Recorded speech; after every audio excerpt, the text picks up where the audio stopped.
Hey there. I'm compiling my art portfolio into this short video because as of 2026, I've been painting for 10 years now. So I'd love to show you what I've done with this hobby of mine in that time. Here's my latest artwork. It's called Ever After, but let's go back to the beginning and I'll show you my work in chronological order. Starting with Primum in 2016. As you can see, I've been very geometric and abstract since the beginning. Primum is Latin for first or for the first time. Circuitous came next, and this was just me with a pencil and a ruler making a design, then coloring it in with my favorite colors. Back then I was using Sharpie markers. General Vicinity was a little bit more conceptual and definitely still leaning into using color combinations, especially teal and pink. The Void was inspired by a photograph I saw somewhere that was looking up at buildings from ground level. I started incorporating more shades of color here. With Creative DNA, I think I took a bit of a leap forward. I had a visual for the design of the pulsar map, but all the extra abstract design came very organically. Duality Diptych, I guess you can say, is more dynamic. I started using fluorescence and bolder colors here. With Transcendence, I used some sacred geometry design along with a tracing of a Buddha. Here you can see I love to use color patterns, especially stripes. This was my first artwork that I gave away as a gift, so it's special in that way. My stepdaughter thought it was rad.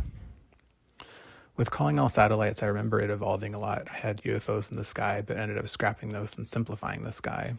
For the design, I wanted the viewer to ponder if the shapes were streaming in or being broadcasted out. Dimensional Layers has no concept. It's truly a pretty abstract piece. Again, using a lot of my favorite colors and flipping some of the color patterns in the design. For Odessa, I had a friend at the time who really liked this band, so this was a doodle I came up with that uses their triangle prism thing. It gave me an excuse to, again, experiment with fluorescent colors. Mind, Body, Soul was my second Buddha-inspired design.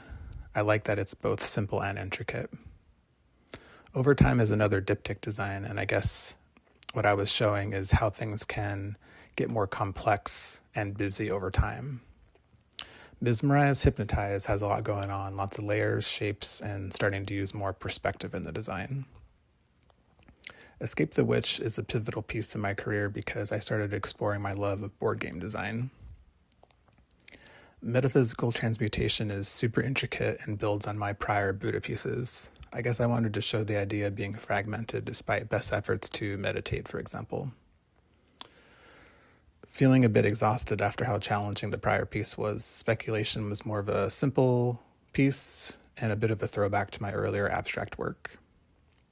With Rat Race, I started to lean into my game board design niche. This is my adaptation of the Trivial Pursuit game board with the rat race of life motif and metaphor. Cranium Carnival was really fun to do. This was inspired by the Cranium board game mixed with a circus theme. Front Row is technically a mixed media piece because those are actual ticket stubs from concerts I went to in the 90s. This was my abstract representation of being at a concert. Cooler Heads is again another one of my simple abstract departures, just trying to do something different, but I think it was a cool design. Superhero Monopoly is arguably my best work. I was working on this during the pandemic. Tarot Solitaire is kind of like 3 games in one with the Solitaire cards, the winding game board, and the tarot card strips on the outside. This is the first piece where I used browns. I had never really used them before. Guaranteed Bingo Jackpot keeps with the game aesthetic, this time a combo of a retro slot machine and a bingo ball cage. The Pinball Experience took a lot of planning with the 5 different pinball machine themes and researching the fonts to use, but it was really fun to paint. Then I painted the Scorpio piece, which was originally just going to be a one-off, but it turned out pretty cool, so I ended up doing all of the zodiac signs in this similar design. Next was Texas Hold'em, which is a poker table game design. With this one, I remember really wanting to try to set a mood, and I think there's a little bit of a spooky paranormal activity going on with this one. I only produced 2 artworks in 2022 because I really struggled with Roaring Chutes and Ladders. I kept changing the colors and some of my original plans weren't working out, but I think it came together and it tells a story. Radio Raheem is my homage to the character from the Spike Lee movie Do the Right Thing, and of course, my love of analog nostalgia. Some of my first albums of the 90s were on cassettes.